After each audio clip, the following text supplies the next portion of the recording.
അസ്സലാമു അലൈക്കും വറഹ്മത്തുള്ളാഹി വബറകാതുഹു. ഹദീസ് ക്ലാസ് 1458. ബഹുമാനപ്പെട്ട ഇമാം ബുഖാരി റളിയല്ലാഹു അൻഹു റിപ്പോർട്ട് ചെയ്യുന്ന ഹദീസ്. ഉമർ ഇബ്നുൽ ഖത്താബ് റളിയല്ലാഹു അൻഹു പറയുന്നു, ഹബീബ് സല്ലല്ലാഹു അലൈഹി വസല്ലമ തങ്ങൾ പറയുന്നത് ഞാൻ കേട്ടിട്ടുണ്ട്. ഇന്നമൽ അഅമാലു ബിന്നിയാത്ത്, നിശ്ചയമായും അമലുകളുടെ സ്വീകാര്യത നിയ്യത്തുകളെ കൊണ്ട് മാത്രമാണ്.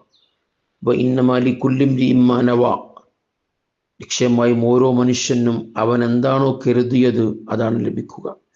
ഫമൻ കാനത്ത് ഹിജ്റത്തുഹു ഇലാ ദുനിയാ യുസീബുഹ, ദുന്യാവ് ലക്ഷ്യം വെച്ചുകൊണ്ടാണ് അവൻ്റെ യാത്ര എങ്കിൽ അതായിരിക്കും അവനക്ക് ലഭിക്കുക. അതല്ലെങ്കിൽ ഔ ഇലാ ഇംറഅത്തിൻ യൻകിഹുഹ ഫഹിജ്റത്തുഹു ഇലാ മാ ഹാജറ ഇലൈഹി, ഒരു സ്ത്രീയെ വിവാഹം കഴിക്കണമെന്ന് ലക്ഷ്യം വെച്ചുകൊണ്ടാണ് ഹിജ്റ പോകുന്നതെങ്കിൽ അവരുടെ ഹിജ്റ അവിടെ എന്ത് ലക്ഷ്യമാണോ ആ ലക്ഷ്യമാണ് എത്തിക്കുക.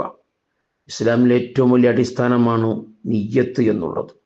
ആ നിയ്യത്ത് അനുസരിച്ചാണ് പ്രതിഫലം ലഭിക്കുക.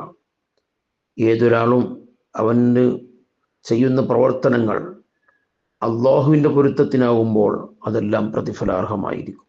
ജനങ്ങൾ കാണാൻ വേണ്ടി ജനങ്ങളുടെ പ്രശംസ ആഗ്രഹിച്ചുകൊണ്ട് ഇങ്ങനെയൊക്കെയാണ് ഒരാൾ ഓരോ കാര്യങ്ങൾ ചെയ്യുന്നതെങ്കിൽ അതൊരിക്കലും റബ്ബിൻ്റെ അടുക്കൽ പ്രതിഫലാർഹമാവുകയില്ല.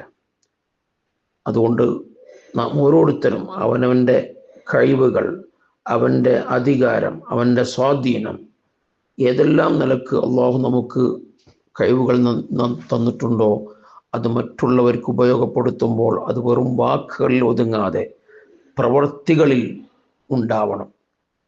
ചില ആളുകൾ വാക്കുകളിൽ അങ്ങനെ ചെയ്യും ഇങ്ങനെ ചെയ്യുമെന്നൊക്കെ പറഞ്ഞു, പക്ഷേ അധികാരങ്ങൾ കിട്ടുമ്പോൾ ആ ഭാഗം തിരിഞ്ഞു നോക്കാത്ത ആളുകൾ ഉണ്ടാകാം.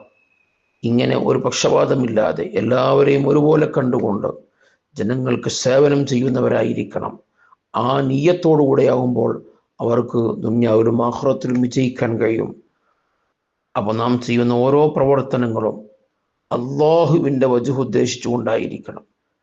ആ രൂപത്തിൽ നിയ്യത്ത് ഉണ്ടെങ്കിൽ അവർക്ക് വിജയിക്കാൻ കഴിയുമെന്നാണ് ഈ ഹദീസ് നൽകുന്ന പാഠം. അല്ലാഹു തആല പൂർണ്ണമായ ഇഖ്ലാസ്, അള്ളാഹുവിൻ്റെ വജ്ഹ് ഉദ്ദേശിച്ച് പ്രവർത്തിക്കാൻ, നാം ചെയ്യുന്ന അമലുകളൊക്കെ അള്ളാഹുവിൻ്റെ വജ്ഹിന് വേണ്ടിയായി ചെയ്യാൻ അള്ളാഹു നമുക്കൊക്കെ തൗഫീഖ് നൽകട്ടെ.